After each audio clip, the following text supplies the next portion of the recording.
ဘာလို့နေလဲမတွေ့တော့ကြပြီဟာ ငါရဲ့ဘဝနေရဲ့ဘဝလို့ကြော်စရာမကောင်းပါဘူးခါ ဟောအိမ်ငါပြီးရွေ့နေတယ်လို့ပဲကွာ ဘာဖြစ်တာလဲပြောပါဦး နေအိမ်ကထွက်သွားပြီးမကြခင်မှာပဲကိုအောင်ရဲ့မိဘတွေကကိုအောင်အင်ဂျင်နီယာအလုပ်နဲ့နိုင်ငံခြားပို့လိုက်ကြတယ်လေ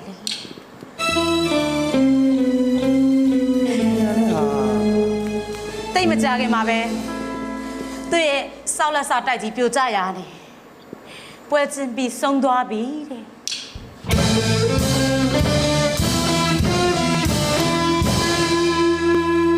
ငါရှင်နေမကောင်းလိုက်တာ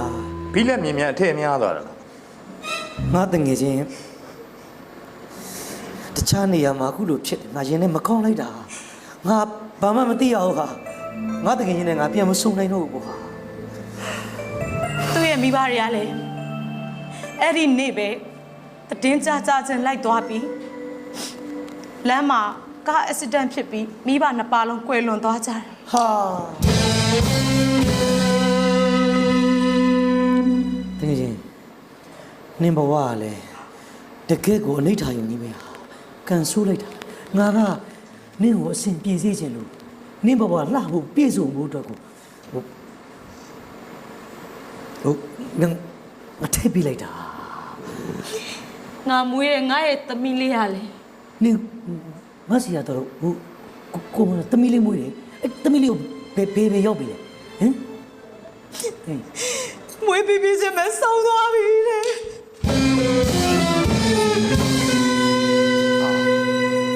သုံးလာပြီလားဟာငါတော့မှကျမ်းမာကြီးယူဆိုင်မယ်ဟေးတို့ရင်ဝင်လာတာ ဒီကအဲ့ဒါတွေမပြောချင်ဘူးတကယ်ချင်း နင်ဘဝတကယ်ကန်ဆိုးတကယ်ကဲ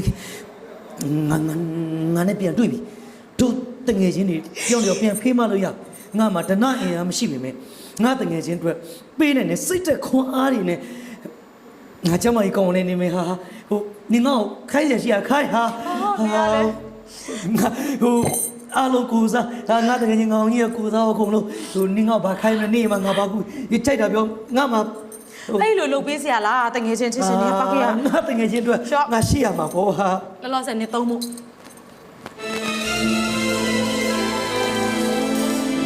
ပန်းနေ